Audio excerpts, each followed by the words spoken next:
Buen día a todos. Como les comentaba, yo soy la maestra Jimena Ramírez, soy psicóloga. Tengo además un posgrado en el área de psicoterapia y voy a ser quien les esté impartiendo el día de hoy el taller denominado psicopatología asociada en este caso a las adicciones. Vamos a dar como todo un breve recorrido sobre aspectos que es importante tomar en cuenta o signos que se van determinando desde etapas tempranas y que eso, bueno, nos indica un poco cuál fue el transcurso, no solamente de lo que tiene que ver como la adicción, que en algún punto creo que ya lo han visto como más bien como un síntoma, a otro tipo de situaciones y de patologías que pudieran estarse presentando en nuestros pacientes, ¿no? O en aquellos que conozcamos que tienen una situación de adicción. Y entonces sobre eso es que va a versar el día de hoy el taller. Pues bueno, siendo así, voy a dar inicio con esta explicación al respecto. Y entonces, bueno, lo que les decía de la psicopatología asociada. Aquí inicialmente les pongo una frase que me parece que es sumamente importante, además relevante. Me gusta esta frase que en su momento Sigmund Freud decía que infancia es destino, es decir, nosotros tendríamos que situarnos en ese sentido, en el pensar que aquello, ¿no?, que tiene que ver con la historia es lo que permite explicar la aparición o la presencia de sintomatología, ¿no?, o de situaciones positivas o negativas. En este caso, cuando hablamos de psicopatología, son aspectos patológicos que, como bien su palabra lo dice, ¿no?, tienen que ver o están fuera del rango de lo normal, genera algún tipo de conflicto para el sujeto, para las personas que conviven con él, para la forma de interpretar el mundo, sus relaciones, etcétera. Entonces, en esa medida, resulta que bajo esta premisa vamos a partir de nuestra exposición. ¿A qué me refiero con trastornos de personalidad asociado? Entonces, estaríamos hablando tanto de desórdenes físicos como también desórdenes mentales que pueden coexistir con la adicción, es decir, al mismo tiempo, y nosotros lo llamamos psicopatología dual, cuando existe un trastorno adictivo, pero además existe un elemento, ¿no?, de un desorden mental, una situación ahí importante. Y cuando hablo por desorden mental, no estoy hablando de una situación de locura en pleno, como lo que a veces nosotros conocemos o mencionamos en la cotidianidad, sino de situaciones como ansiedad, como depresión, como algún trastorno de alimentación también. Se me ocurre como alguna situación que esté poniendo, ¿no?, al sujeto en respuesta a una situación traumática, como puede ser un trastorno de estrés postraumático, puede ser también un trastorno de personalidad o un trastorno mental grave. Sin embargo, tampoco podemos dejar a un lado la parte de los desórdenes físicos que pudieran estar ahí, ¿no?, propiamente presentándose al mismo tiempo. Entonces, tenemos que tomar en cuenta el origen de cuáles son todos los incidentes negativos o las situaciones que han llevado al sujeto a, en este momento, estar presentando una situación de adicción y que puede no estar funcionando como el desencadenante de la adicción o ser resultado también de la misma. Esto porque en muchas ocasiones vemos que a partir del proceso adictivo, del inicio del consumo de sustancias, de repente pareciera que se detona, algo pasa y detona una serie de situaciones de carácter ya más psicopatológico que a través del inicio de la adicción inician su curso. Los problemas físicos en este sentido también pudieran estar incluyendo afecciones preexistentes como precarios estados de salud, infecciones, situaciones o enfermedades crónico-degenerativas, algún tipo de síndrome que haya estado afectando la vida en general del sujeto. Y no, también tendríamos que tomar en cuenta aquellos daños derivados del comportamiento del consumo y del modo de vida del sujeto. Es decir, vamos a hacer una integración sobre todos los elementos y todos los factores que pudieran estar siendo causal o resultado, ¿no? Preexistentes, o generando una causa, ¿no?, o estando siendo detonados a raíz de esto. Algunos de estos, ¿no? Desórdenes psicológicos que yo ya les mencionaba anteriormente pueden ser, como bien les decía, ansiedad, depresión, los trastornos, el trastorno bipolar tipo 1, tipo 2, trastornos de conducta alimentaria, trastorno limítrofe de la personalidad conocido como TLP, la psicosis, etcétera, porque pues existe una gran gama. Y todo esto pues aumenta el riesgo del desarrollo de adicciones, pero también aumenta la probabilidad de hacerlo mucho más complejo al momento del tratar la propia adicción y de lo que va conllevando posteriormente su tratamiento sobre esta misma línea. Por esto mismo, es que me permito hacerles como un esquema explicativo sobre lo que es el panorama de la salud mental infantil actualmente, para tratar de generar una idea mucho más clara del por qué esta frase de infancia es destino. ¿Por qué? Porque los trastornos mentales no se gestan de un día para otro. Si bien les decía, puede a raíz de una situación o traumática y demás detonarse también a partir de las adicciones, pero en la mayoría de sus casos vemos que independientemente de cómo se dio al inicio, hay otros elementos importantes previos en la historia del sujeto que pueden estar relacionados con la presencia de estos o del cómo se gestaron, ¿no? Y que la adicción en general fue el factor precipitante, pero hay factores que ya predisponían el desarrollo de un trastorno mental o de una situación psicopatológica que afecte el funcionamiento del sujeto, tanto a nivel social, personal, familiar, laboral, es decir, en todos sus esquemas de funcionamiento. Entonces, podemos observar que cerca de la mitad de los trastornos mentales se manifiestan antes de los 14 años. Estos normalmente, cuando están ligados al consumo de sustancias, son la principal causa de discapacidad en el mundo y la mayoría tienen un inicio en la adolescencia. Aumentan con esto el riesgo de contraer otras enfermedades, como por ejemplo las infecciones por VIH y otras más de transmisión sexual, o también situaciones que pudieran ser no de índole sexual, pero que van a poner, ¿no?, en riesgo o van a ser mucho más susceptible al sujeto de desarrollo de otro tipo de patologías ahora a nivel físico. Los trastornos neuropsiquiátricos también son las principales causas de discapacidad entre los jóvenes y el suicidio es la segunda causa de muerte en un grupo poblacional de 15 a 29 años de edad. Cuando vemos situaciones de depresión ya, ¿no?, con una evolución anterior al inicio o a la complejidad, ¿no?, en cuanto a crisis de la parte de las adicciones, vemos que el aumento, ¿no?, de estos indicadores en cuanto a ideación suicida, pues se van al cielo. Y entonces, en este sentido, pues aumenta la probabilidad de suicidio. El 20% de los niños y adolescentes en el mundo, ya véanlo esto así, ¿no?, estaríamos viendo que tienen trastornos mentales. Esto antes de la pandemia. Ahora imagínense posterior a la pandemia. Por su parte, los trastornos mentales representan aproximadamente el 16% de la carga mundial de lesiones y enfermedades en personas entre 10 y 19 años. La depresión es una de las principales causas de enfermedad y discapacidad en adolescente.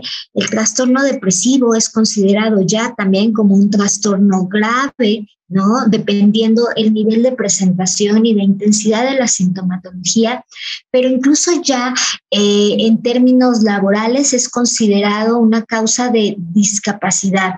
¿Esto qué quiere decir?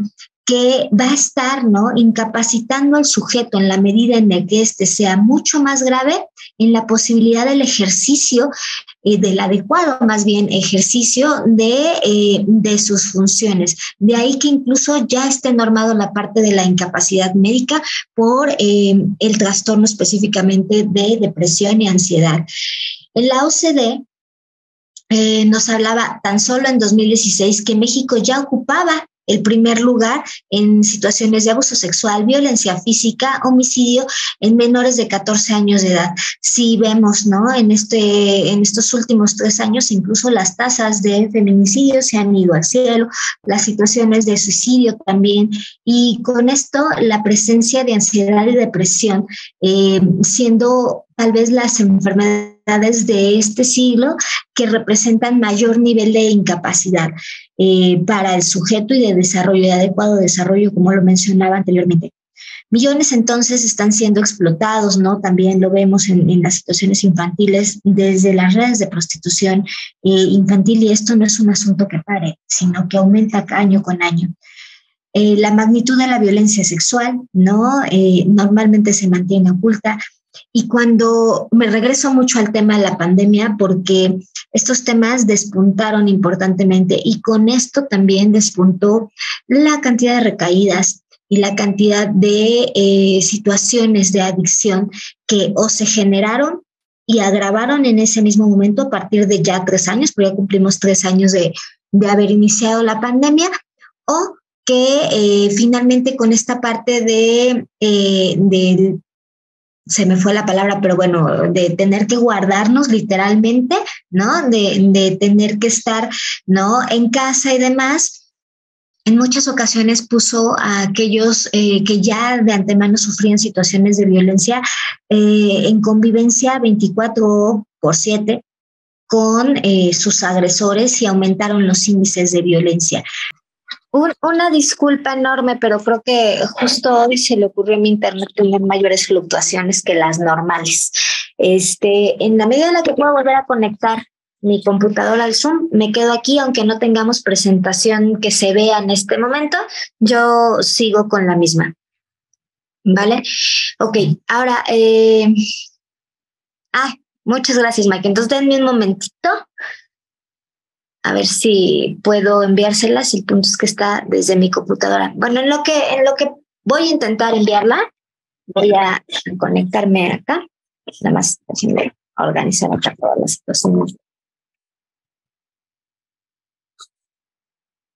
Audio. Muy bien.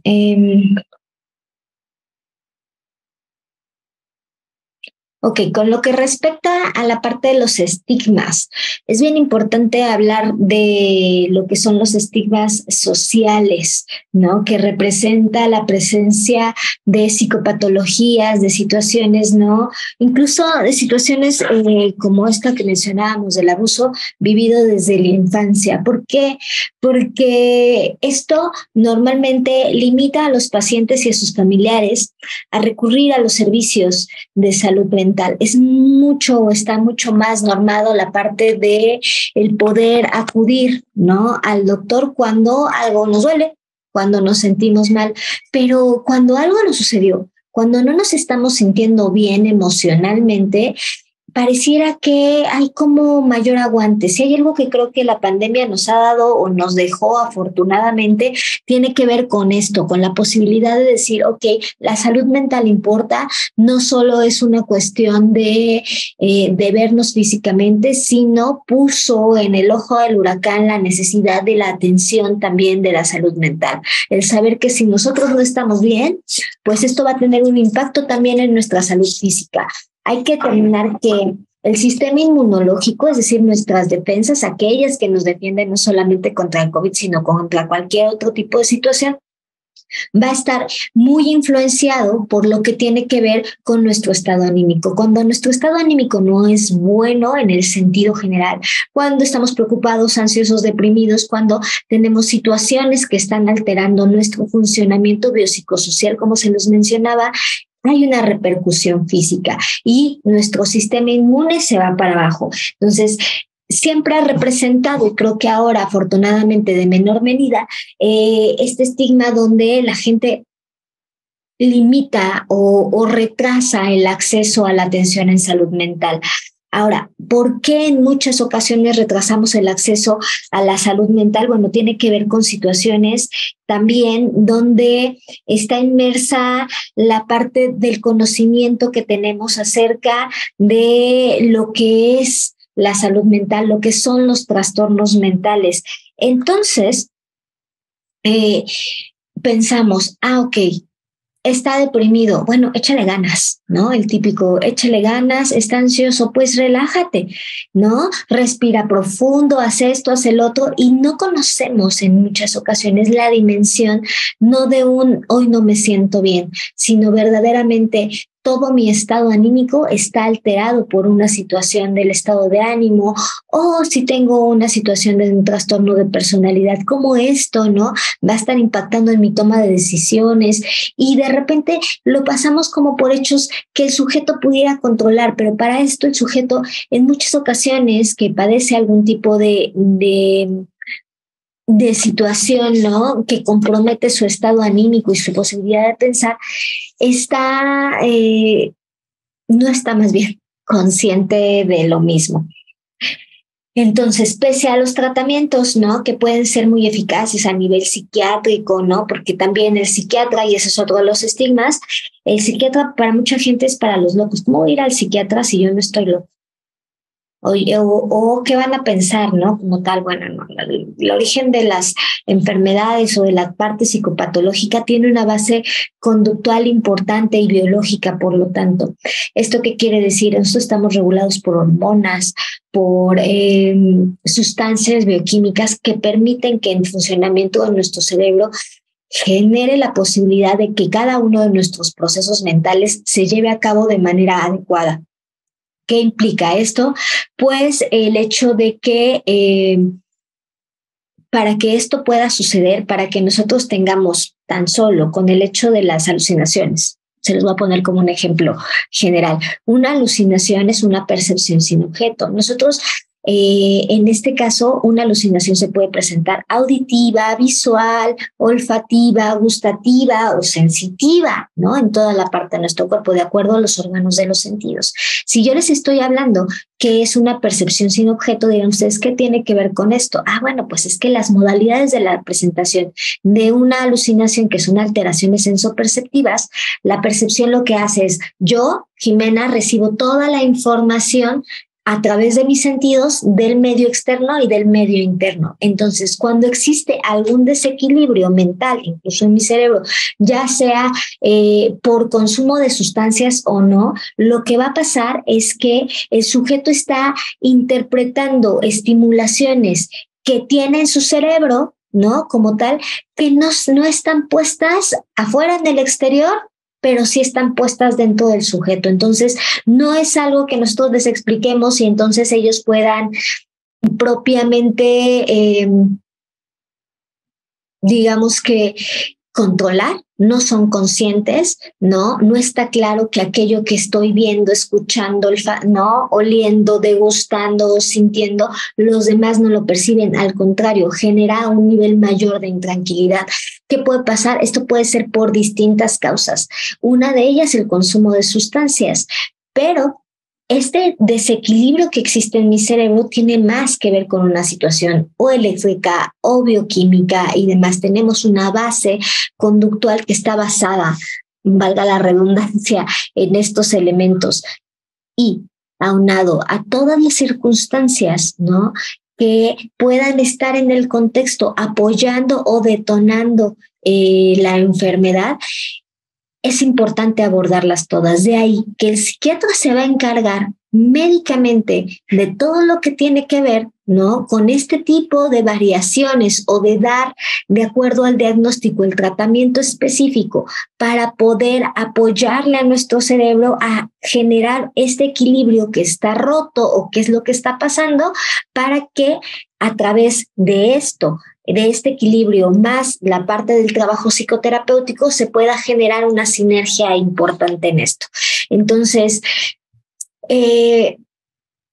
¿a qué voy, no? Porque uno de los mayores estigmas que hay es la creencia de que las personas, ¿no?, que padecen trastornos mentales son muy difíciles, son poco inteligentes, son incapaces de tomar decisiones, no van a poder avanzar por sí solos. Y esto no necesariamente es así, o no necesariamente es una situación permanente. Hay que determinar, de acuerdo a la naturaleza de lo que se esté presentando, cuál va a ser no solamente la parte del curso, sino verdaderamente el nivel de afectación que va a tener en el sujeto. En este caso, ¿no? Por ejemplo, cuando hablamos de la parte de la violencia, ¿no? Sexual y demás, vemos que durante la vida del sujeto, sobre todo tomando en cuenta que los indicadores nos muestran que las situaciones de acoso y de violencia durante la infancia se presentan más de personas cercanas a la familia, cuesta mucho más trabajo a veces creerle a los niños, creer lo que nos dicen, asumir lo que ha pasado y por lo tanto denunciar. Y la otra es pues a veces por los manejos que tienen las autoridades y que revictimizan constantemente a aquellos que ya de antemano la están pasando mal y entonces pues no se denuncia y por lo tanto pareciera que esta situación como con un doble sentido, una doble moral sobre la tolerancia a este tipo de situaciones que afectan la vida de cualquier sujeto y la falta de conciencia ni de conocimiento sobre el impacto que puede tener en la vida de alguien, contribuye a que no se denuncien estos casos. Por el otro lado, yo les hablaba hace un momentito de las cuestiones que tenían que ver con los psiquiatras o los especialistas en la salud mental. Hay poca gente en el sector salud que está encargado o son pocas las plazas que hay y pareciera que estas no corresponden necesariamente a la posibilidad de poder atender la magnitud de casos que en cuanto a salud mental pudieran estar referidos. Voy a hacer una pausa. No le puedo pasar la presentación a Miguel porque mi computadora sigue trabada en el internet, entonces estoy solo por mi teléfono con datos. Entonces seguiré así la presentación si no tienen mayor problema. Yo se las explico la presentación y solo un apoyo.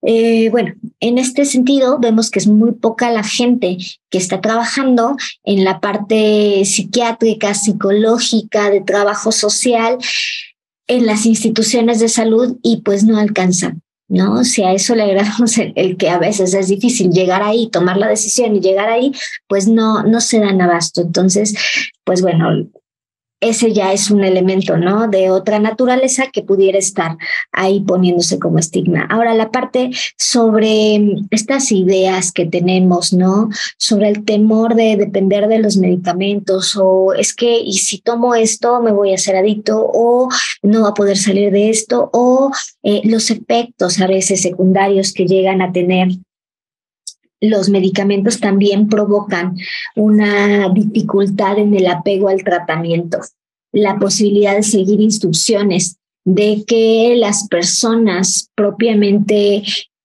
confíen no solo en el especialista que los está tratando, sino en el tipo de tratamiento que les puede ofrecer. Hace que estén a veces sí, no, pero me sentí un poco mal, entonces yo creo que no me está haciendo bien, lo dejo, ¿no? O no lo tomo tan seguido, o lo tomo cuando creo que lo necesito solamente y pues los tratamientos no funcionan de esa manera, lamentablemente. Ahora, ¿qué aspectos tenemos que considerar? Vale, ¿qué aspectos tendríamos que considerar nosotros también en cuanto a situaciones de salud mental? Bueno, les decía yo hace un ratito de lo que son los factores predisponentes o los factores precipitantes. Hay un ejemplo que se las tenía aquí en la presentación que me gusta bastante darlo y es ¿qué tan susceptibles somos nosotros al desarrollo de una patología con respecto a la salud mental? Bueno, pues todos tenemos, ¿no? La posibilidad de. Hay factores que están, digamos que determinados por las situaciones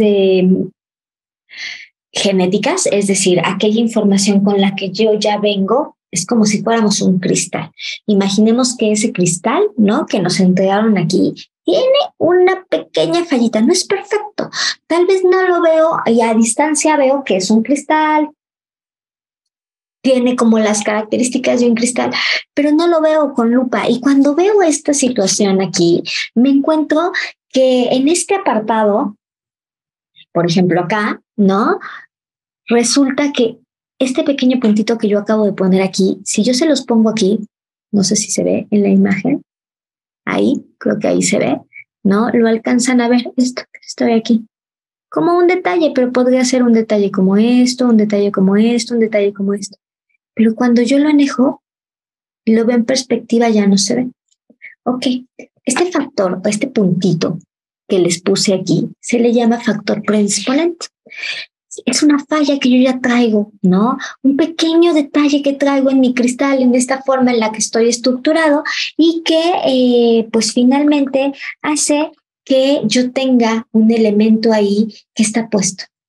Esto no significa que mi cristal o esto va a tronarse, ¿no? Como tal. Puede estar ahí toda la vida y no generarme ningún problema. Ese es un factor predisponente. Viene, ¿no? Desde el orden genético. Pero resulta que en mi vida, yo soy un cristal, pues donde yo estoy hay muchísimo aire. Hay unas corrientes de aire impetuosas, fuertísimas y demás, y entonces provoca que este puntito que yo tenía se haga así. ¿Lo alcanzan a ver? Entonces, ya no es una marquita que yo tengo ahí, sino las condiciones externas han hecho que esto se fortalezca, se haga más grande y además empiece a gritar lo que tiene que ver con los contornos. ¿Qué va a implicar eso? Bueno, esto se les llaman factores precipitantes. En mi vida resulta que como cristal me aventaron una piedra. Y entonces justo cayó en esta parte donde yo tenía debilidad. Y esto que estaba ahí casi que no lo notáramos, se hizo más grande. Pero después, como el aire es tan fuerte, no solamente cayó una piedra, cayeron 2, 3, 4 y constantemente están golpeando al cristal, lo cual hizo que no solamente se hiciera más grande, sino que empezó a agrietarse y a tronarse hacia distintos ramos. Eso es un factor precipitante, ¿sí? O sea, todos aquellos elementos externos que están puestos ahí propiamente y que están haciendo que esto que yo ya traía se haga mucho más grande, se haga evidente. ¿Qué factor precipitante nosotros encontramos en muchos de sus pacientes? El consumo de sustancias, una situación de abuso, una situación, ¿no?, de violencia importante, una situación, ¿no?, de complicaciones propiamente por dificultades en el autoconcepto, la presencia a lo mejor de alguna enfermedad, de algún accidente, de una situación familiar, un divorcio, una muerte de un ser querido, un cambio, ¿no?, específicamente de vida como tal, que hizo que esto que yo era mi susceptibilidad se hiciera más grande. Puede ser. Entonces se convierte ya en algo que es visible. Yo les decía hace un rato, si yo alejaba la hoja, esto no lo veían. Ahora, incluso aunque lo aleje, ustedes alcanzan a ver con mayor distinción, ¿no?, lo que pudiera ser este daño presente. Bueno, en esos factores precipitantes también tenemos elementos que son perpetuantes o no dentro de, pues finalmente nuestra vida. ¿Qué va a implicar esto? Que si aunado a esto que yo ya estoy viviendo, no lo atiendo o no sigo instrucciones o el tratamiento lo tomo como Dios me dio a entender. Y hablo de la parte de la psicoterapia, lo dejo, lo conllevo, a veces sí, a veces no, no tengo redes de apoyo y demás.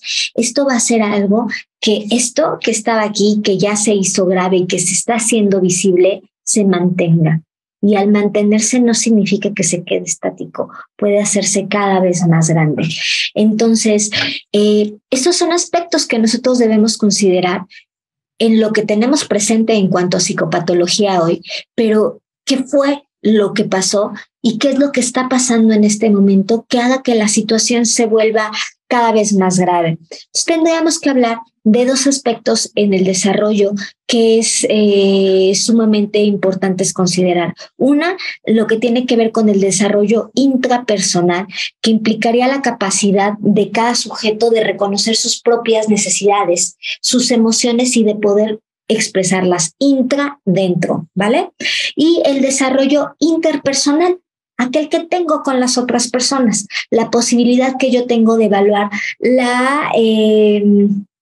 el tipo de relación y la forma en la que yo me vinculo con otros. Entonces, tendría que estar hablando desde cómo ha sido, no propiamente mi vida, la forma en la que yo me he aprendido a relacionar, los vínculos que creo que en otros momentos se han hablado en talleres sobre qué tipo de vinculación tengo con los demás, ¿no? ¿Cómo son mis apegos? ¿Tengo apego seguro, apego inseguro, apego evitativo, ¿no? ¿Cómo han sido las situaciones de separación? ¿Cómo manejo la frustración? La capacidad de establecer las relaciones, el tipo de relaciones sociales y la calidad de relaciones que yo tengo, ¿no? ¿Cómo establezco, ¿no? Las relaciones compartidas, me mantengo, no me mantengo, y entonces ahí estaríamos hablando de estos aspectos de desarrollo interpersonal. ¿Por qué es importante todo esto? Porque de repente vemos la parte del desarrollo físico de la persona y vemos lo que es esperable de acuerdo a la edad y lo que nosotros tendríamos que decir. Y muchas veces, ¿no? Decimos, no, pues es que ya es un adulto. O ya es un adolescente, ni modo que no se dé cuenta, ni modo que no vea estas situaciones. Lo que no estamos viendo es qué capacidades y de qué herramientas está dotada esta persona que estamos hablando para poder finalmente establecer aquello que le estamos pidiendo. ¿Por qué le está costando trabajo tales situaciones? Hay afecciones de salud mental que están directamente afectando lo que tiene que ver con el desarrollo interpersonal y otras intrapersonal. Por ejemplo, el autismo, que es un trastorno de neurodesarrollo, afecta mayormente el desarrollo intrapersonal. Pareciera, ¿no?, que hay una hipersensibilidad, ¿no?, a las situaciones o a la interpretación de la información sensitiva, pero además le cuesta trabajo reconocer sus propias emociones, entre muchas otras cosas. Le estoy dando como una paseadita sobre todo esto, porque cada uno de estos trastornos nos llevaría un curso entero para poderlo tratar. Entonces, en el autismo, el sujeto tiene dificultades para conectar y para ser consciente lo que es propio, ¿no?, ya de entrada. Y esto va a tener también una afección en lo que tiene que ver con el desarrollo interpersonal, perdón. ¿Por qué? Porque pareciera que está desconectada mi mundo, mi realidad, de la realidad de los demás. En mayor o menor medida, porque incluso se le habla de una situación de espectro, porque es como una variedad importantísima en la posibilidad de presentación. Hay aspectos como trastornos de personalidad, ya que podemos hablar de trastornos, sobre todo de personalidad, que bueno, que lo voy a mencionar aquí, solamente después de terminar la adolescencia. Eso no quiere decir que no haya trastornos que se presentan y se desarrollan desde la infancia o que se le pueden catalogar como tal trastornos, como el trastorno negativista desafiante, trastorno por déficit de atención, un trastorno de neurodesarrollo también que es el autismo, puedo tener un trastorno depresivo, puedo tener un trastorno ansioso, sí es cierto, y eso no define mis características de personalidad. Sin embargo, de trastorno de personalidad solamente podemos hablar hasta el término de la adolescencia, ¿vale? Por cuestiones de maduración neurológica y por cuestiones justamente de todo lo que estaríamos esperando que nuestro cerebro sea capaz de hacer y de desarrollar hasta cierta etapa en donde ya está maduro. Entonces, de ahí el hecho de que veíamos en las estadísticas que el consumo de sustancias inicia en gran medida en la adolescencia. Por lo tanto, si nuestro cerebro no está maduro, esto va a ser un factor más que puede, hacer que la situación se agrave y se perpetúe, un factor perpetuante, ¿vale? Y que va a aumentar el nivel de gravedad. Ahora, por su parte, ¿no? Ya vimos desarrollo intra, ¿no?, interno, interpersonal en cuanto a relaciones. Ahora el desarrollo emocional y el temperamento y la personalidad, de lo cual les estoy hablando. Esto tendría que ver con la capacidad de decidir la posibilidad que nosotros tenemos de decidir en la medida en la que el desarrollo lo va permitiendo. Y esto también en características de la empatía de la posibilidad de que yo sea capaz de reconocer la emoción del otro. La empatía en muchas ocasiones la definimos como ponernos en los zapatos del otro, pero saben, el ponernos en los zapatos del otro, a veces la gente dice, es que yo te entiendo, pero el que yo te entienda no significa que yo estoy sintiendo lo que tú estás sintiendo. Puedo verlo, puedo tomarlo en cuenta. Incluso esperaríamos que fuéramos considerados con respecto a lo que el otro vive y siente. Sin embargo, estamos desde aquí, ¿saben? Desde nuestra barrera, no estamos sintiéndolo. Nos puede afectar, sí, pero nuestra afectación no es la que está viviendo el otro. Cada quien, incluso mismos miembros de una familia, ante una misma situación, su vivencia puede ser diferente. En algunos casos similar, en otros casos diferente.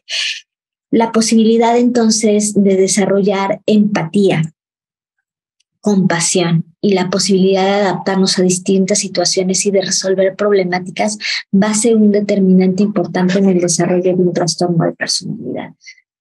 En los trastornos de personalidad antisociales, aquellos se caracterizan por, entre otras cosas, porque no hay una capacidad empática.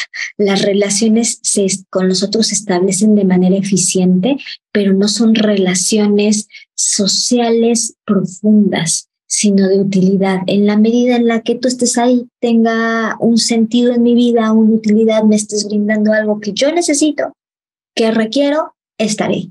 En la medida en la que tú ya no puedes brindarme o mis necesidades han cambiado, se despiden sin ningún problema, ¿no?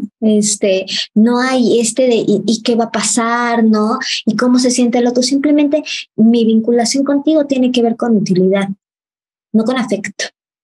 ¿Vale? Entonces, cuando vemos trastornos psicopáticos, que no se le llama psicosis, no es locura, no pierden el sentido de realidad, están caracterizados en mayor medida porque no se generó una capacidad empática. Vemos incluso sintomatología de maltrato infantil hacia, bueno, déjenmelo claro, del maltrato que los niños realizan, sí, mejor, hacia animales, por ejemplo, hacia otras personas, no sienten culpa, no desarrollan esto. ¿Por qué? Bueno, habrá que ver y determinar qué onda con las circunstancias de vida. ¿Puede haber factores predisponentes, incluso genéticos? Sí, pero los factores precipitantes en cuanto a toda la vinculación ambiental, socioafectiva, ¿no? Por parte de los padres, la situación económica, el contexto donde se determine, la cultura donde se desarrolle, etcétera, son factores que van a estar incidiendo propiamente ahí.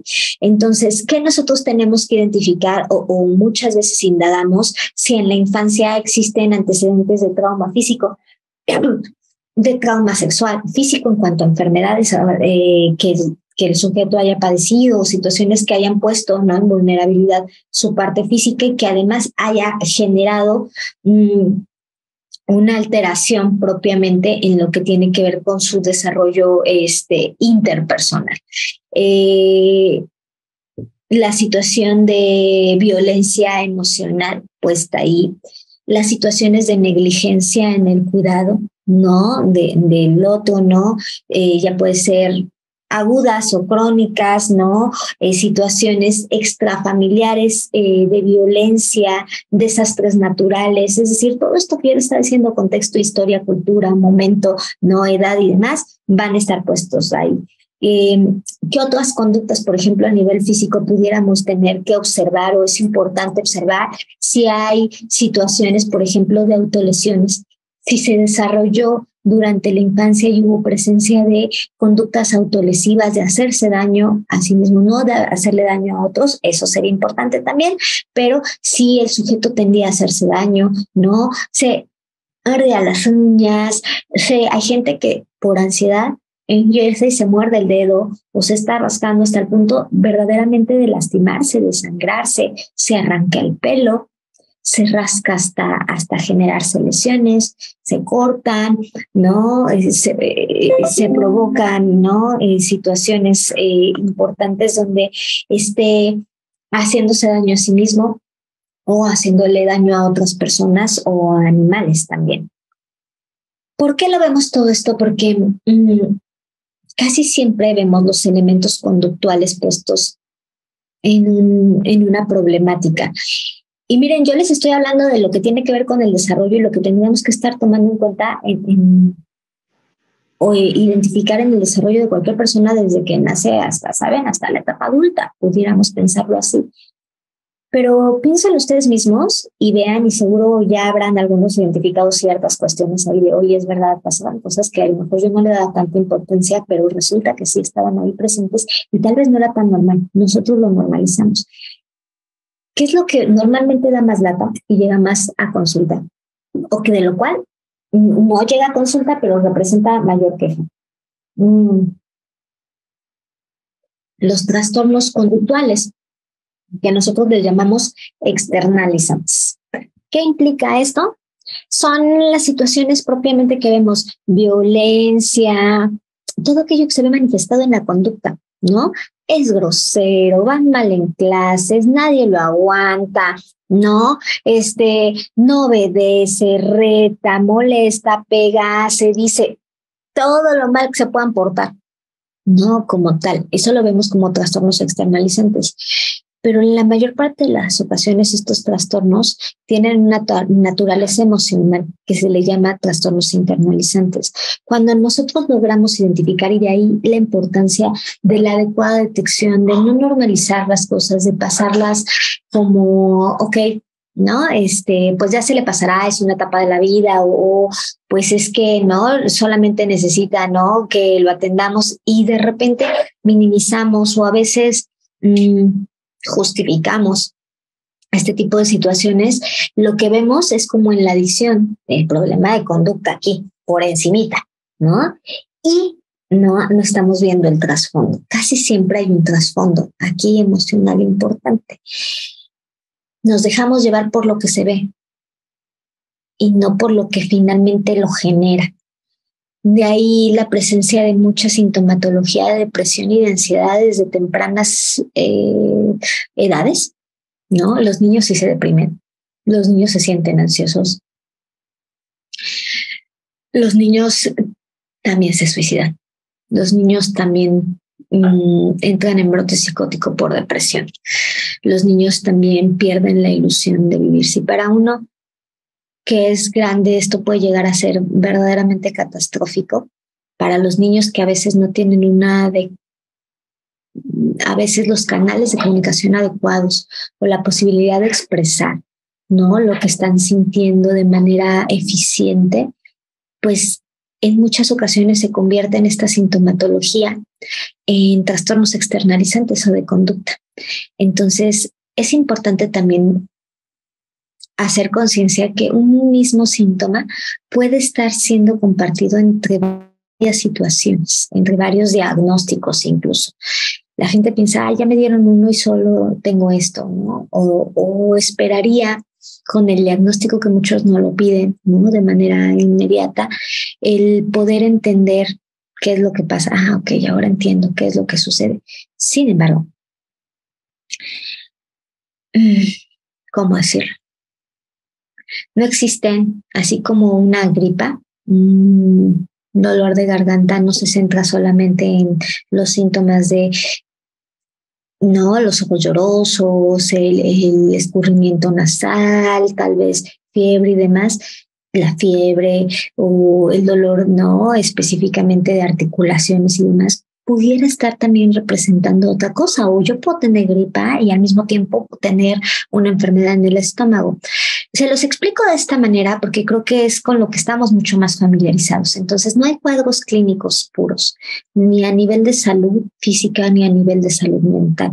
Entonces, el diagnóstico, ¿de qué nos sirve a nosotros? Nos sirve como profesionales para poder entender cuáles son los caminos que tenemos que seguir para darle un adecuado tratamiento para que ustedes, ¿no? Familias, paciente, entiendan qué es lo que está pasando y no para que se escuden en un diagnóstico. Hay muchos de nuestros pacientes que dicen, sí, es que yo soy TLP, o sea, trastorno del limítrofe de la personalidad, ¿no? Es que yo soy límite, entonces por eso soy impulsivo, ¿no? Por eso soy así, y de repente es, ok, no, muy bien, y ¿lo sabes? ¿Y eso qué significa? ¿O qué puedes hacer tú para cambiar específicamente, ¿no? Las condiciones en las que vives, las condiciones en las que desarrollas, las condiciones en las que esto se está convirtiendo en un problema específicamente en tu vida. Y entonces, si lo tienes consciente, ¿qué podemos hacer para trabajarlo?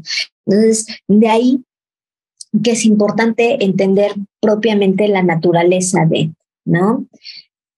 Cuando hablamos de los síntomas, que es lo que les estaba explicando entre, ¿no?, la naturaleza de los mismos y demás, no solamente vemos cuáles son, sino también vemos el impacto que generan en la vida del sujeto, los factores de riesgo asociados, las fortalezas, ¿no?, que es su sujeto aún en la presencia de este síntoma, ¿no?, y del impacto que tiene aún están presentes, y las posibles explicaciones que le hemos dado a las cosas y también cómo es que lo hemos tratado. En muchas ocasiones, ¿no? Cuando ustedes tienen sus primeras sesiones familiares y demás, siempre les decíamos, bueno, ¿cómo era antes del consumo, no? Cómo se presentaba, cómo le fue en la vida, ¿no? Conductualmente, familiarmente, escolarmente, ¿no? En pareja y demás.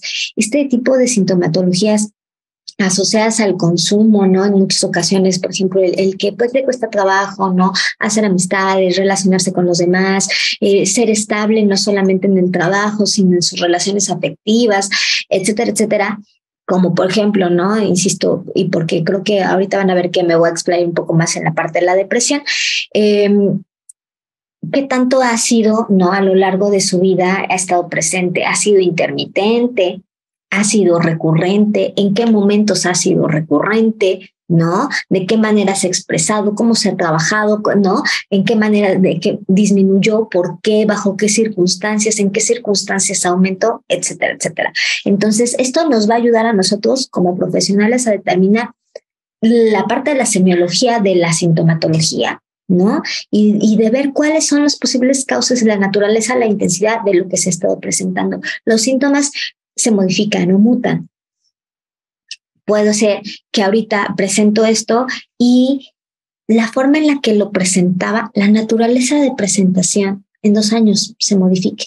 Habrá cosas que se acentúen, habrá cosas que ya no se presentan, pero ¿qué creen? La naturaleza de un síntoma puede seguir siendo la misma con diferentes niveles de presentación. Cuando les hablo entonces, ¿no?, de esta parte de los factores también de riesgo, es esto que yo les mencionaba de los factores predisponentes, la vulnerabilidad, ¿no? Peso, genes, ¿no? Problemas de nacimiento, problemas de desarrollo, etcétera. Ahora, cuando nosotros, y lo tenemos que ir desglosando de esta manera, que es aquello que ya no le implicó una vulnerabilidad al sujeto, que es aquello que está presente en este momento y que se va a determinar como un factor de riesgo asociado también en la parte de la recaída ante, ok, ya tenemos claro que, ¿no? Este es nuestro esquema general o el esquema general de funcionamiento del sujeto con o sin presencia de consumo, ¿vale? A veces los síntomas, contándole el consumo, aumentan y muchos dicen, ¿pero por qué? ¿No? Porque, ¿qué crees? Esta situación, ¿no?, en la salud mental estaba antes de la situación de adicción o se desató a través de, porque tuvo un brote psicótico, tuvo una situación, ¿no?, a partir de la cual, ¿no?, del consumo de sustancias, como en muchas ocasiones se le conoce de que se quedaron en el viaje, se desató y esto ya no va a desaparecer. Entonces hay que trabajar con esto. Entonces, ¿qué elementos tenemos aquí y sobre cuáles vamos a partir, ¿no? Sobre factores de riesgo. Ahora, ¿cuáles son los elementos que van a hacer que esto se perpetúe? ¿Para qué lo tenemos que identificar? Para poder determinar cuáles son las recomendaciones que les vamos a dar en cuanto a sus pacientes. En algunas van a ser, aunque en general son muy similares, ¿no? En algunas, ¿no?, seguramente vamos a hacer especial hincapié. Por ejemplo, situaciones de manejo de dinero personal.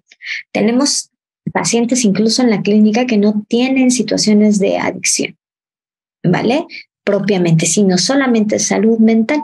Y entonces llegan, ¿no?, empiezan a trabajar todo esto y de repente es claro, va a salir A veces son internamientos voluntarios, ¿no?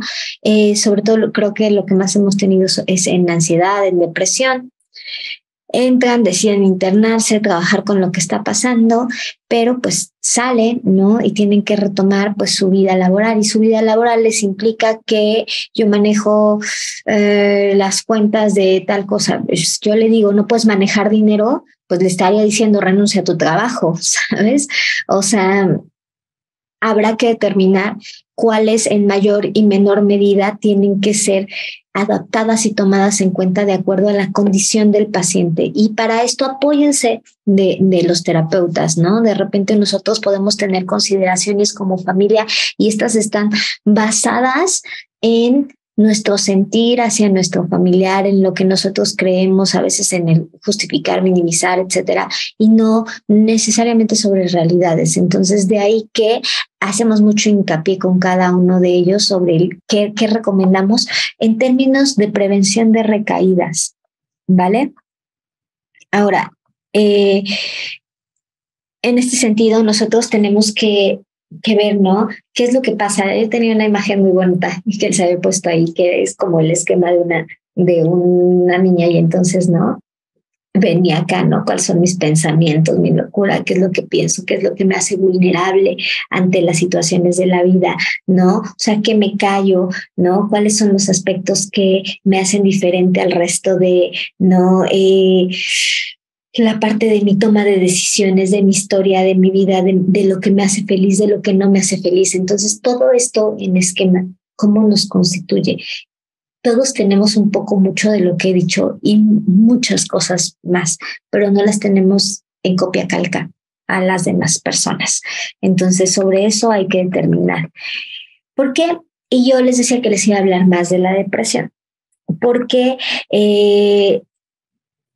la depresión es la enfermedad del ciclo, la depresión y la ansiedad, más presente, con mayor nivel de incidencia. Pero incidencia, les decía también, desde la infancia, tristemente, ¿no? Tristemente desde la infancia, no en todos los casos, afortunadamente no representa todas las historias, pero sí en muchas ocasiones. ¿Cómo nosotros podemos definir la depresión? Como este sentimiento de tristeza o infelicidad persistente y generalizado. La pérdida de la sensación de disfrute, de goce de las actividades cotidianas, la irritabilidad constante y pensamientos negativos, falta de energía, dificultad de concentración, alteraciones de apetito y sueño, más o menos en diferentes personas. Es bien fácil que digamos, ay, me siento, no, ando depre. Y el ando depre no necesariamente significa que tenga un trastorno de depresión, o el sentirme triste no significa que tenga depresión. Todos podemos sentirnos en algún mal y tristes en algún momento de la vida, como nos podemos sentir alegres, como nos podemos sentir enojados, como demás. Cuando este sentimiento de tristeza y de desesperanza, ¿no? De infelicidad es persistente y generalizado en el tiempo, en la intensidad, en el nivel de funcionamiento y de impacto del sujeto, ya no estaríamos hablando de solo una tristeza de, ay, no, hoy amanecí así como con ganas de que me apapachen y me hagan piojito. No es eso, ¿no? Hoy no tengo ganas, muchas ganas de hacer nada, pero al rato pues ya hice esto y me activé, y entonces como tal. Por eso de ahí la importancia de ver el impacto de... Los síntomas en la depresión van a variar también según la edad y el género, ¿vale? Los antecedentes de educación y los antecedentes culturales, que tanto soy capaz de expresar, no de sentir, sino de identificar, de sentir y vivir mis emociones. Hay subtipos de depresión importante que van a ir variando de acuerdo a la gravedad de los síntomas, al nivel de generalización y de disfunción o del deterioro más bien funcional del sujeto. Y habrá trastornos que son episódicos o recurrentes o reactivos a alguna situación. Perdí mi trabajo, estoy deprimido. Eso pudiera ser un episodio reactivo a terminé con mi pareja, cualquier situación, ¿no? Falleció una persona importante en mi vida, no tiene que ser la parte de la pérdida física nada más, sino también puede ser la pérdida simbólica que representas, ¿no? Para el sujeto. Entonces, habrá que determinarlo desde ahí. Se estima aproximadamente que entre un 5 y 10% de las personas jóvenes manifiestan una depresión subclínica, es decir, síntomas leves, que no necesariamente implicaría un tratamiento psiquiátrico ni nada, pero en algún momento de su vida han presentado no síntomas leves. Puede ser que estos pasen y avancen sin mayor problema, o pueden ser que se desarrollen, ¿no? O se intensifiquen justo por los elementos perpetuantes, ¿no? Que existan en el entorno. Los jóvenes con depresión leve muestran un leve deterioro funcional, pero un mayor riesgo de suicidio y de desarrollar en etapas posteriores de la vida una depresión moderada y grave. El consumo de sustancias aumenta 10 veces más esto. O sea, si ya en sí la presencia de un cuadro depresivo es un riesgo en evolución, el consumo de sustancias lo hace, de alcohol, en general de una adicción de alcohol, tabaco, sustancias, ¿no? Cualquiera lo hace mucho más grave. Incluso el uso de la marihuana. Muchos de nuestros pacientes ¿no? Ante esta dificultad incluso a tolerar lo que se está viviendo, sintiendo y demás,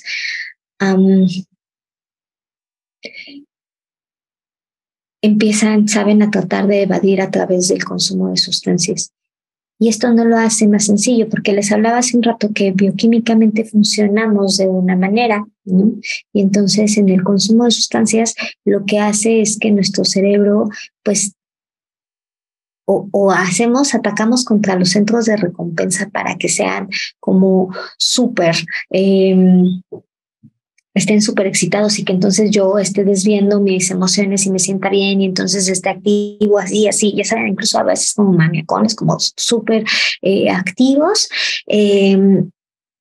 Hay otros momentos que es para tratar de desconectarme de todo lo que pasa alrededor, pero lo que va a hacer la sustancia es que va a afectar nuestra química cerebral, el equilibrio, la química cerebral que debería de estar aquí, ¿no? Funcionando en nuestro cerebro, va a estar afectada.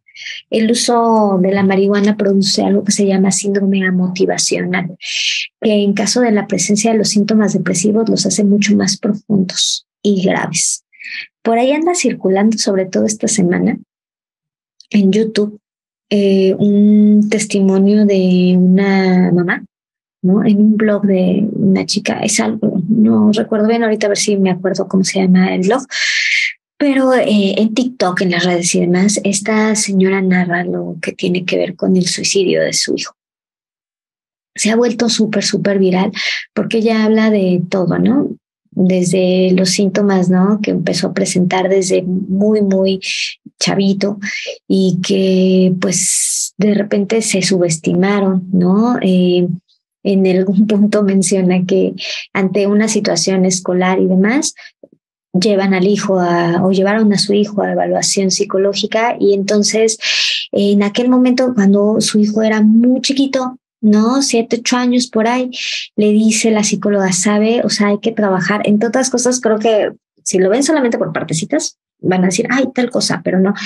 Lo que yo veía es que presentaba una muy baja tolerancia a la frustración, unas situaciones de autoestima complicadas, de ansiedad, porque mordía los lápices y demás, no que sí que es solamente esta expresión sea como la que se presenta, pero decía que entonces la psicóloga en algún punto les dijo que seguramente derivado de toda la presencia y de cómo se estaba presentando, había un gran riesgo o vulnerabilidad de desarrollo de adicciones en la adolescencia o en la etapa adulta. Menciona que su esposo en su momento se molestó, que ya lo dejaron de ir, ya no volvieron a tocar el tema. Pero, ¿saben? Este morder de lápices no estaba explicando que se los quisiera comer, ¿saben? Sino que había ya situaciones preexistentes de ansiedad, ¿sí? De problemas de vinculación, de situaciones de autoestima, de presencia de síntomas depresivos ahí, a lo mejor muy leves, decía yo, subclínicos, ¿no? En la infancia.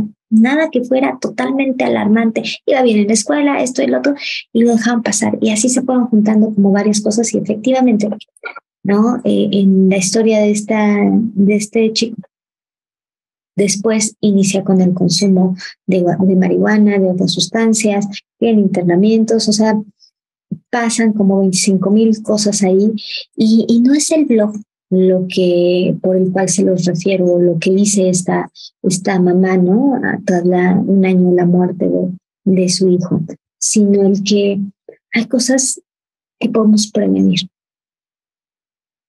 Y no solamente ahora dicen, pero ¿cómo lo voy a prevenir si ya tengo a mi paciente ahí interna? ¿No? O sea, o sea, ¿esto de qué me sirve? El punto es que no estamos volteando a ver hacia nosotros, hacia los que tenemos alrededor, hacia los hijos, hacia los nietos, hacia todos aquellos que están siendo impactados por lo que está pasando en este momento. Yo les estoy hablando de que un factor precipitante también puede ser una situación, la pérdida de alguien, ¿no? Situaciones de violencia, situaciones de abuso, ¿no? Económico, psicológico, físico, etcétera, etcétera, etcétera, ¿no? Las situaciones en la escuela, todo lo que está pasando y lo que, ¿no? Pudiera agravar esto que yo pienso que en este momento puedo controlar. Es más, muchos de sus pacientes entran con la idea de que lo pueden controlar, pero la realidad es que se ha salido de control desde hace mucho tiempo. Cuando una persona decide iniciar en el consumo de sustancias, a veces nos mencionan que es por una situación recreativa, pero no necesariamente. Esa es la explicación social más fácil. En muchas ocasiones, cuando empezamos a ver y a rascarle y demás, determinamos que la naturaleza tiene que ver más con, ay, muchas gracias, Miguel, ya lo pusiste por ahí. Véanlo, es interesante, no sé quién con todo, o sea, cada quien tiene su forma de expresar la vivencia, es muy largo, ¿eh? Es como de 2 horas y cachito. Yo es más, yo todavía todo no lo termino de ver. Pero cada quien tiene su propia historia, no minimicemos, por eso es que elegí este tema, ¿saben? Y por eso es que les decía, no pasa nada con las diapositivas, porque en realidad es más lo que yo buscaría que me pongan atención, que escuchen, ¿no? Y que reboten ustedes mismos sobre la historia de nuestro familiar, pero nuestra propia historia. ¿Qué es lo que nos conecta a situaciones, a relaciones tóxicas, a relaciones de violencia? ¿Por qué estamos ahí? ¿Por qué no? A veces no logramos salir de una situación que no nos produce un beneficio personal, familiar, sino estamos entrampados ahí y esos son nuestros factores perpetuantes. El que a veces atendemos más las necesidades de los demás que las propias. Entonces, no es solamente verlo hacia los demás, hacia nuestros pacientes, hacia nuestros hijos, demás, sino hacia nosotros mismos. Les decía que en cuestión específica de depresión, hay mayor incidencia de presencia de depresión en mujeres que en hombres. Sin embargo, son más los hombres que se suicidan que las mujeres, aunque haya más presencia de depresión en mujeres, ¿sale? Entonces eso nos estaría hablando de incluso el tipo de herramientas que tenemos de afrontamiento o por qué culturalmente y en cuanto a género somos más susceptibles hacia ciertas cosas que hacia las otras. Las mujeres tendemos y culturalmente es mucho, aún en la actualidad, hay todavía esta enseñanza de que los hombres no deben de ser tan expresivos emocionalmente. Las mujeres lo tenemos más permitido y los hombres no. Todavía hay ciertas familias, crianza, educación, cultura, contexto, que esto está ahí muy metido y de repente sí, o sea, no, es que yo, ¿por qué voy a decir esto? O yo tengo que hacerme fuerte, o yo tengo que hacerme la fuerte porque estoy ¿no? experimentando esto y esto y esto. Entonces, es importante que lo tomemos en cuenta. En cuanto a género y cultura, les decía, la proporción similar, por ejemplo, en niños y en niñas antes de la pubertad es básicamente igual. Después de la pubertad aumenta más en mujeres, aunque no quiere decir que no haya presencia en hombres, pero en los hombres tiende a volverse mucho más grave que en las mujeres. ¿vale? Las mujeres parece que tienden a mantenerse ahí, lo cual tampoco es un asunto, un panorama bonito, ¿no? O sea, tendemos a mantenernos ahí en las situaciones depresivas y cuando se presentan los hombres tienden a ser mucho más determinantes y entonces las situaciones como el suicidio son más presentes. En la adolescencia, no les decía, tiende a aumentar el nivel de presencia en las mujeres y, por ejemplo, en los niños que tienen enfermedades crónicas o grupos específicos como discapacidades, ¿no? Con ciertas situaciones a lo mejor de crianza, de aislamiento social era lo que les quería decir hace rato. Y demás, esto los hace mucho más vulnerables al desarrollo de un trastorno depresivo grave, ¿vale? Entonces también, ¿no? La tendencia a enfermedades crónicas, ¿no? La diabetes infantil, que pues somos el primer lugar mundial de obesidad y sobrepeso infantil.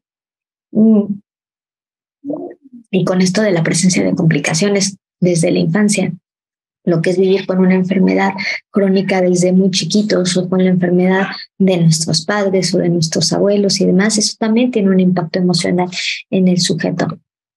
De ahí que los factores de riesgo van a estar asociados con las implicaciones del tratamiento, ¿no? Factor de riesgo, por ejemplo, antecedentes familiares de depresión. ¿Qué nos va a implicar? Bueno, que haya elementos predisponentes que están puestos ahí en esa familia, ¿vale? Entonces nos tenemos que identificar si existen estos antecedentes y en qué magnitud.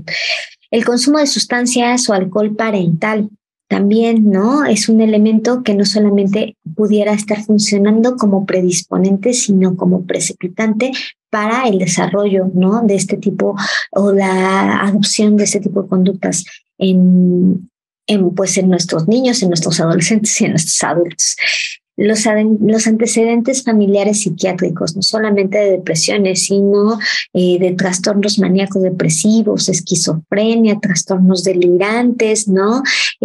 Todos los trastornos asociados al estado de ánimo, si han cursado, ¿no? A veces no tienen diagnóstico, pero nos describen qué son, entonces hay que ver qué pasa con eso, ¿no? Y también trabajarlo de manera integrada. Por eso siempre también pedimos, no porque haya presencia de trastornos en la familia, sino como el impacto de una situación de adicción no solamente pega en el paciente, sino pega a su alrededor, hay que trabajar esta situación. ¿Para qué? Para que nosotros mismos como familia no nos convirtamos en un factor de riesgo o en un factor o esta situación que yo estoy viviendo en un factor detonante ante propias situaciones de salud mental internas. La parte, insisto, ¿no? Del género femenino, la pubertad, toda esta parte no hormonal y demás son también determinantes ante situaciones, ¿no? Presencia de problemáticas de salud mental. Como les decía, las enfermedades crónicas, los antecedentes previos de depresión en el sujeto. También por ahí, ¿no? Por ejemplo, la parte les decía, no hay cuadros clínicos puros, también le llamamos comorbilidad de la presencia de, ¿sabes? Es que presenta desde chiquito, ¿no? Sí, ciertos síntomas de ansiedad o tiene TDA, ¿no? Trastorno de déficit de atención, y puede ser de tipo hiperactivo, de tipo impulsivo, de tipo inatento, combinado, o sea, si es que existe el diagnóstico, ¿no? Entonces, ¿cómo es que se ha trabajado la ansiedad? Estas cuestiones que les lleva a hacerles cada vez más difícil el tránsito de sus emociones, no solamente de la detección, sino de la resolución y pues la adecuada, pues, ¿cómo decirlo? Canalización, resolución, del poder procesar en general nuestras propias emociones a través de acciones que nos permitan tener la certeza no de dejarlas de sentir, sino de saber qué son y qué nos provocan y no de evadirlas. El estilo de temperamento. El temperamento es esto con lo que nacemos, es heredado, es nuestra forma de reacción automática. Ya venimos con eso. De repente, socialmente decimos un bebé llorando y demás, ¡ay, qué carácter!, ¿no? Miren lo que carácter sacó, se ve que va a ser, ¿no? Enojón o determinante o demás. Eso no es propiamente el carácter. Técnicamente sería el temperamento, ¿no? El carácter se forma con esta reacción que yo tengo, como que ya traigo innata, más lo que aprendo socialmente y mi vinculación con los otros, y entonces eso forma el carácter, mi forma muy particular de ser y de reaccionar ante ciertas situaciones. Los estilos cognitivos bajos, es decir, la baja autoestima, ¿no? A situaciones de problemas de autoestima, de bullying, de seguridad personal desde la infancia, las situaciones de trauma, los duelos y las pérdidas, y no nada más físicos, sino también se enfrentan a un duelo porque hoy vive aquí, hoy mañana allá, ¿no? Mi familia se rompió de tal manera y entonces ahora estamos aquí, ahora estamos allá, aquí hacemos, ¿no? Cambio y roto totalmente de aquello que a mí a lo mejor yo tenía un ambiente seguro, ¿no? Y demás, y de repente todo eso, pum, por una situación, hubo un sismo, hubo un COVID, perdimos familia y demás, ¡pum! A partir de ahí todo se rompió. Esto que yo conocía como mi espacio seguro ya no existe. También se enfrentan duelos por eso, se enfrentan duelos cuando dejamos un trabajo, cuando perdemos un amigo, cuando algo que es importante para nosotros ya no se tiene. Entonces, aquí habría también que hacer un análisis sobre la parte de las situaciones, no solamente de abuso que les he explicado, sino también de las negligencias que a veces podamos llegar a tener o haber sufrido en nuestra vida, en la educación y demás. Y no esto con respecto solamente a accidentes, sino al no darnos cuenta de qué es lo que pasa con el otro, ¿no? En una ausencia de cuidado, de omisiones de cuidado. En muchas ocasiones tenemos, ¿no? Sobre todo aquellos que tienen hijos, que tenemos ahí como pacientes internos, nos mencionan, ¿no? El gran amor que tienen por sus hijos, y no lo dudamos, ¿no? Pero de repente, cuando les hablamos del impacto que creen que es probable que tengan sus hijos con respecto a lo que están viviendo con ellos, ellos dicen, no, pero ellos no saben. Ellos no conocen, ellos no tienen ni idea de lo que me pasa a mí. Sí, pero no estás. Y cuando estás, a lo mejor estás drogado o estás alcoholizado o no estás ¿no? En tus sentidos para poder disfrutar. No, es que sí juego, y demás, sí, ¿no? Y entonces yo le compro y le doy y todo, y de repente, ¿no? Y ajá, y de la misma manera en que le compras, igual le quitas, ¿no? O sea, le quitas la posibilidad de estar con su padre, la posibilidad de tener estabilidad, la posibilidad de saber que si algo sucede puede contar contigo. Más cosas materiales. Luego terminan vendiendo hasta las cosas de los hijos, ¿no? La computadora, el Xbox, las cosas de los hijos por poder ir a comprar. Se roban sus ahorros. Y así con la familia, o sea, veamos como todo este aspecto, ¿no? Los conflictos que muchas veces tenemos a nivel familiar, ¿no? Con padres, entre padres, hijos, tíos, abuelos y demás, el impacto que puede llegar a tener, ¿no? Las situaciones de acoso escolar, las infracciones de la ley. ¿No? Es que se robó, ¿no? De la tienda unos dulcecitos. Y a lo mejor la primera vez nos da gracia, ¿no? No lo hizo con la intención. Pero de repente yo veo que llega con cosas y yo digo, pues, ¿y de dónde? ¿Cómo la sacó? ¿No? O tan solo en el consumo y cómo es. Y de mi bolsa desaparece el dinero. Y a lo mejor fueron 20 pesos, pero mañana pueden ser 200 o 2,000. O vender lo que tenía ahí, o gastarse su quincena en, ¿no? O lo que tiene, o lo que no tiene para el consumo. Y además el no tener y el no asumir culpa ni responsabilidades, como, pues híjole, se llevó y vendió el refrigerador, pero pues no pasa nada, ¿no? Pues ya compramos otro, porque pues no podíamos estar así. Ya voy a terminar, señor Fernando.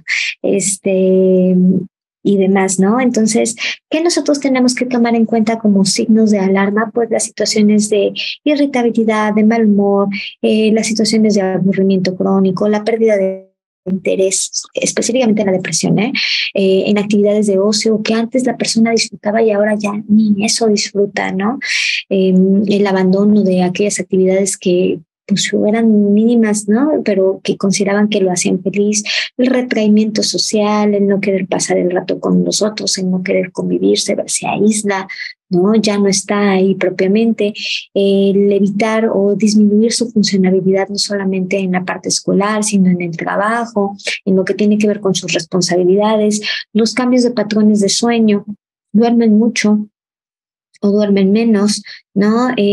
Las quejas somáticas sobre sentirse mal o malestares físicos, ¿no? Dolores de cabeza, de estómago, de cuerpo, ¿no? Que no terminan de tener una explicación, pero que todo el tiempo cada vez se van apoderando de ahí, del malestar de la persona, ¿no?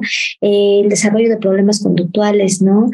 A veces, muchas veces les decía, se convierten en problemas de conducta, no de retraimiento, y vemos situaciones muy desafiantes, no transgresoras, escapan de casa, empiezan a acosar a otras personas, se vuelven violentos, y demás. Entonces, hay que ser como muy cautos en lo que vemos, en lo que encontramos, en lo que nosotros identificamos en nosotros mismos para poder hacer una adecuada detección. Y con la adecuada detección, no nada más adecuada detección de que algo no está siendo normal o está afectando, sino de buscar ayuda propiamente, ¿no? Hay muchos tipos de depresión.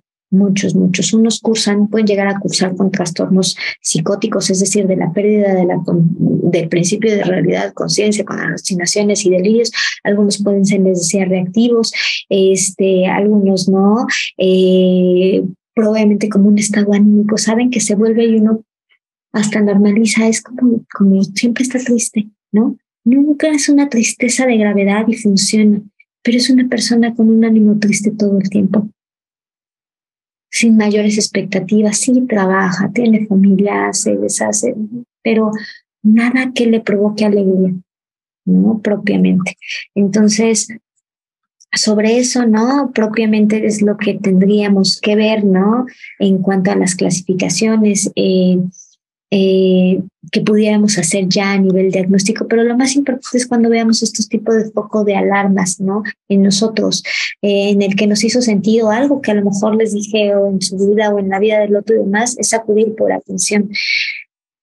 Ahorita estamos viendo la parte de las adicciones, pero recordemos que en la mayor parte de los casos esto pudiera ser la parte externalizante de algo más que está pasando y que si se atiende podemos prevenir.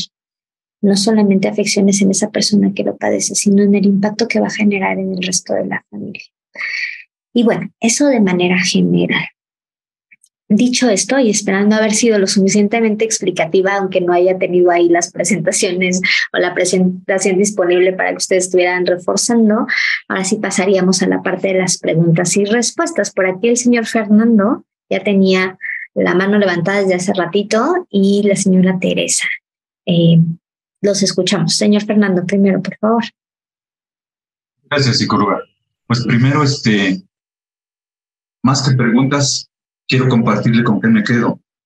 Y como paréntesis, le felicito que se le haya descompuesto su programa de diapositivas. En serio. No, es que a veces son una muleta, ¿verdad? No, es que ojalá, y le recomiendo, se lo digo con toda sensibilidad, le recomiendo que sus pláticas haga a un lado las diapositivas, porque al menos en mi caso, que yo soy más visual y un poquito tridimensional, su tono de voz, su mirada, los ejemplos al mover su boca, su nariz, cómo se lleva las manos a la cabeza, no. Me pareció, para mí, no se me olvida la plática de hoy. No se me olvida la plática de hoy. Pudiera haber sido un gran bloqueo para mí, y lo hablo a título personal, el estar viendo las diapositivas. Ya cuando comenzó usted con que puso las diapositivas, yo le voy a decir con todo el respeto para los demás, pero veo las diapositivas y digo, sí, positivas, a ver si la agarro la mano. Pero el día de hoy que se divorció de las diapositivas, bienvenida a la tecnología, que no estuvo en contra de usted. Bienvenida, ojalá, porque miren, ese tono de voz, la mirada, los ejemplos. Entonces a mí me hizo pensar, abrió con una frase, infancia es destino, y a mí me pareció interesantísimo eso, porque dije, ¿dónde vamos a entrar? ¿Por dónde le voy a entrar yo? Cuando voy viendo esto, yo confío mucho en la clínica, en el tratamiento que se nos está dando. Dije, se nos está dando, tanto a mi familiar como a mí. No se le está dando a él. Con esto que usted puso hoy en la mesa, con la forma tan de expresión corporal y verbal que me pareció bellísima, no se me va a olvidar.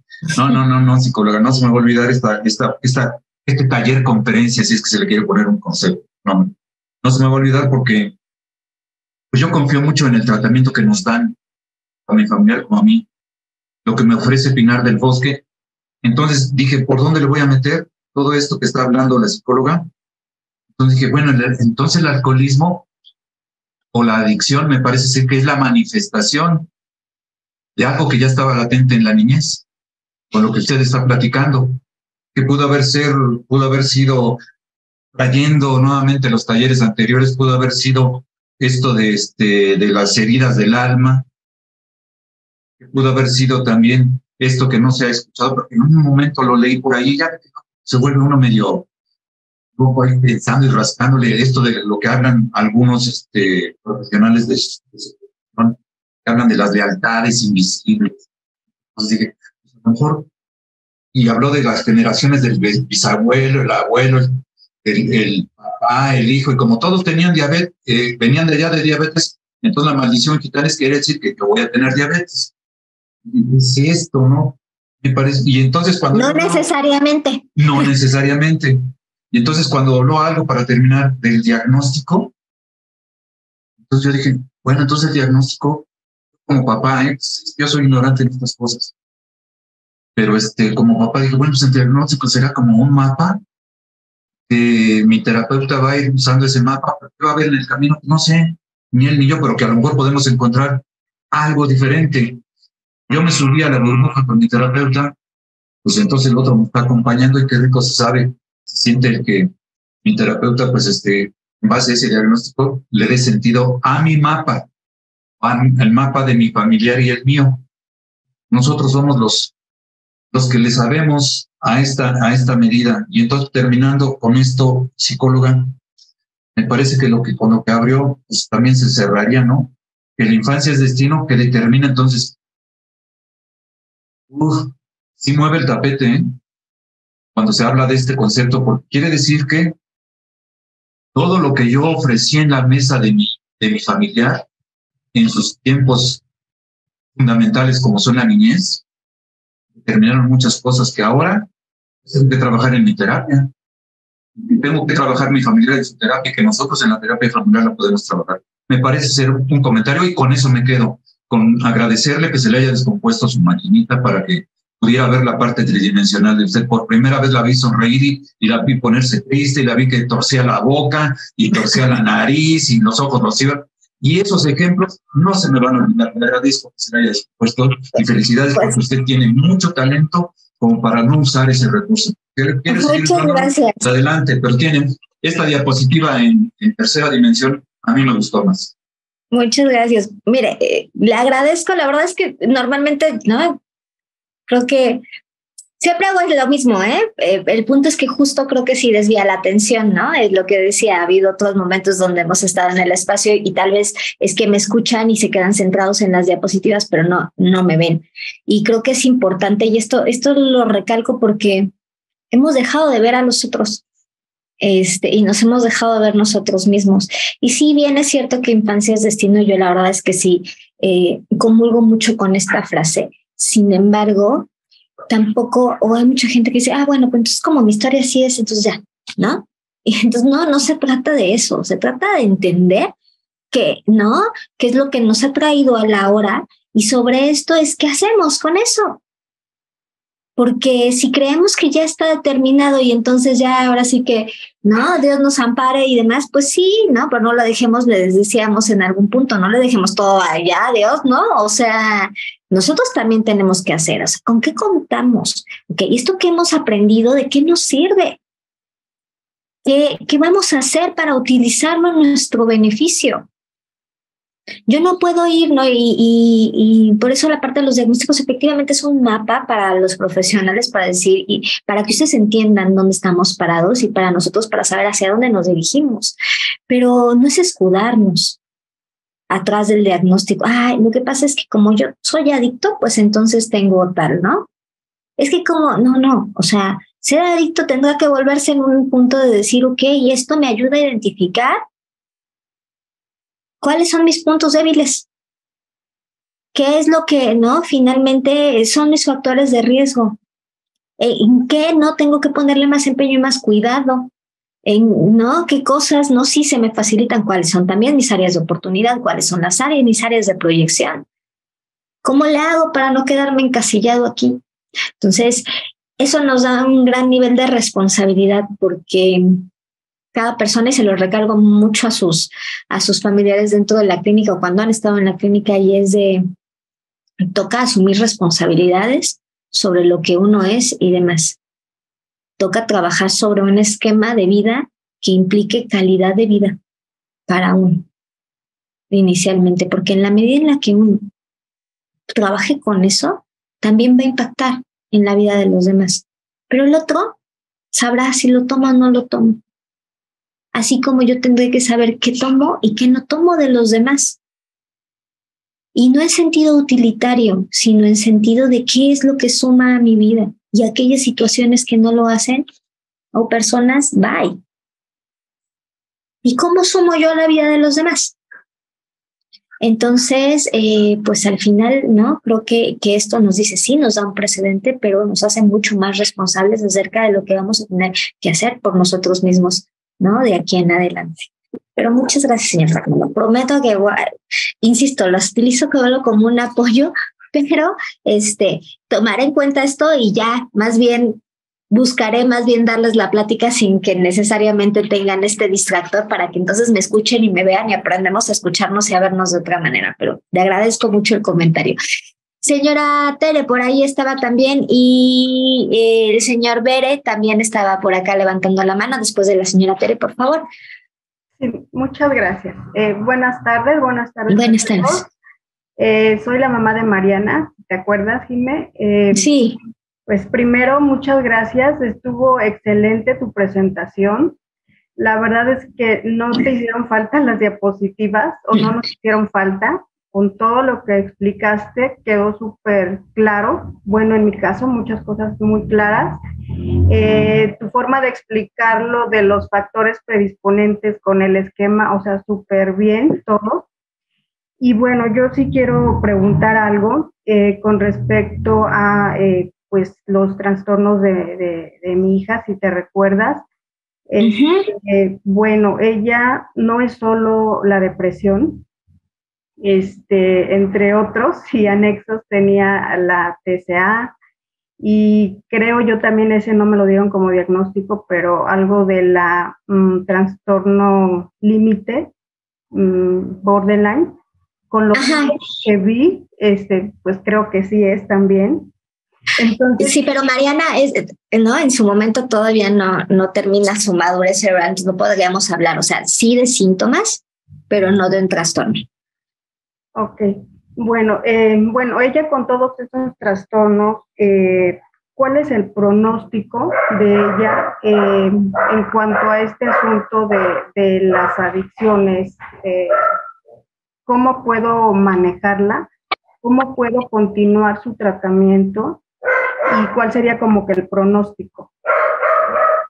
Ay, señora Tere, me mete en una situación un poco aquí compleja porque, bueno, efectivamente, ¿no? Bueno, yo estuve atendiendo a Mariana ya en la clínica, y yo siempre les digo que el trastorno, ¿no? Y así, de hecho, recordará que está incluso el pronóstico, está puesto ahí en el informe. Es bueno para la vida y la función siempre y cuando se sigan las recomendaciones. En el caso de Mariana, bueno, ya venimos con una evolución del trastorno de la alimentación importante, además de la ansiedad, de la depresión, y efectivamente hay rasgos que pudieran apuntar al desarrollo de un trastorno de personalidad.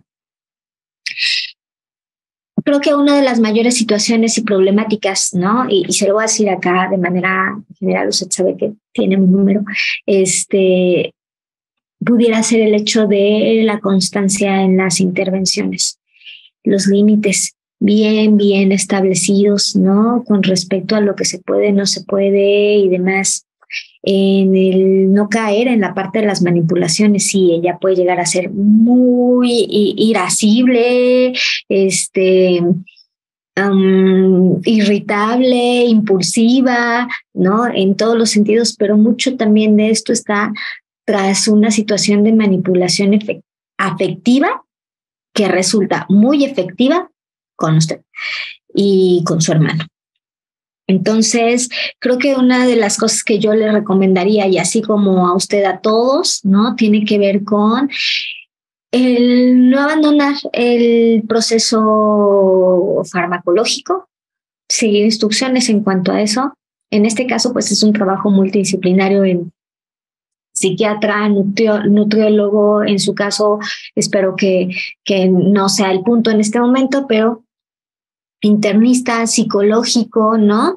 De ella y de ustedes como familia, de manera individual. Hay muchas cosas y muchos duelos y muchas cosas que no están ahí todavía resueltas, y de repente es en el caer en esta sensación de que las promesas, ¿no? Yo ya estoy bien, yo ya entendí, ya voy a mejorar, ya voy a hacer y demás, seguramente están llenas de buenas intenciones. Pero si no le damos seguimiento y si no somos firmes en la parte de los límites, ¿no? Personales también, lo que yo soy capaz de darte como mamá, lo que soy capaz de darte como hermano, ¿qué no puedo también darte? ¿Hasta dónde yo puedo? ¿No? Y cuáles son las responsabilidades y las consecuencias de los actos. Creo que si eso un poco se sigue trasdibujando en la medida en la que seguimos cayendo en la parte de la manipulación, pues pudiera agravarse y el pronóstico pues se vuelve más reservado. En la medida en la que se agravan los síntomas de uno, de otro, de repente desviamos la atención, por ejemplo, en la parte de la alimentación, y dejamos, ¿no? Tratamos de concentrarnos en esta parte sin ver que, por ejemplo, el funcionamiento en la escuela, en lo social, en lo familiar, cómo está viéndose afectado, qué tanto de esto me está representando verdaderamente, que es que esto se está acentuando o esto le está acentuándose porque hay otros elementos por ahí, ¿no? Como tal. Los pronósticos siempre serán buenos en la mayoría, si es que no existe un daño cognitivo grave, ¿no? Una situación mucho más compleja. No es que el de ella no lo sea, sino creo que todos son complejos en diferentes magnitudes y demás. Pero si seguimos las recomendaciones, no quiere decir que vaya a ser más fácil ni más rápido. Pero en la medida en la que somos consistentes, a mediano o largo plazo podemos ver mejores resultados que cuando nos gana el corazón. Muchas gracias. Muchas de nada, señora Tere.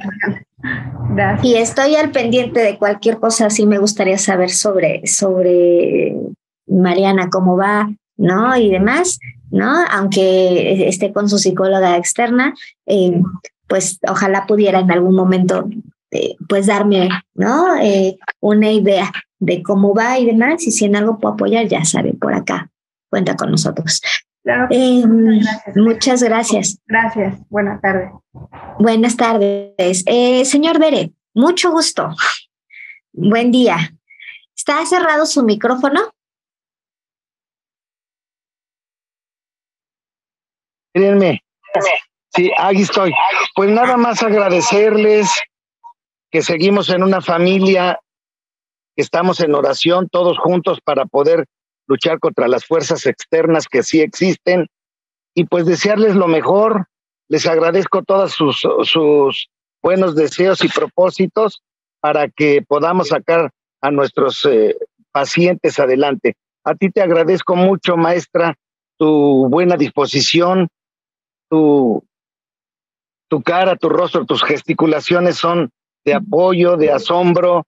Entonces, eres muy expresiva, y eso creo que a todos nos gusta, porque si es tristeza la expresas, si es alegría la expresas.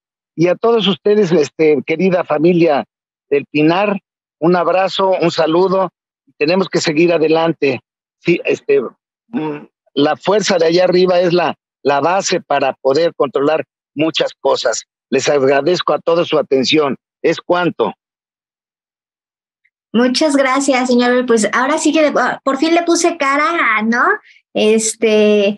A esta imagen y a lo que sea de usted, un gusto escucharlo. Señora María. Dale. Hola. Hola. Pues nada más para felicitarte, Jimena, muchísimas gracias por tu plática.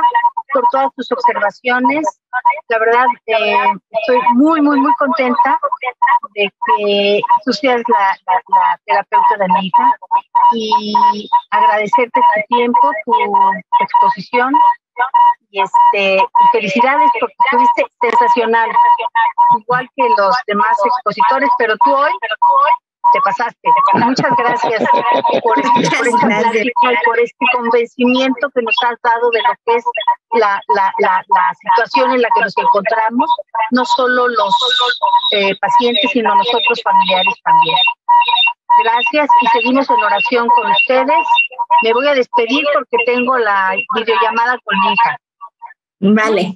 Muchas gracias, señora María. Estamos en contacto, le hablo para que organicemos unas cosillas ahí que tenemos pendientes. Claro que sí.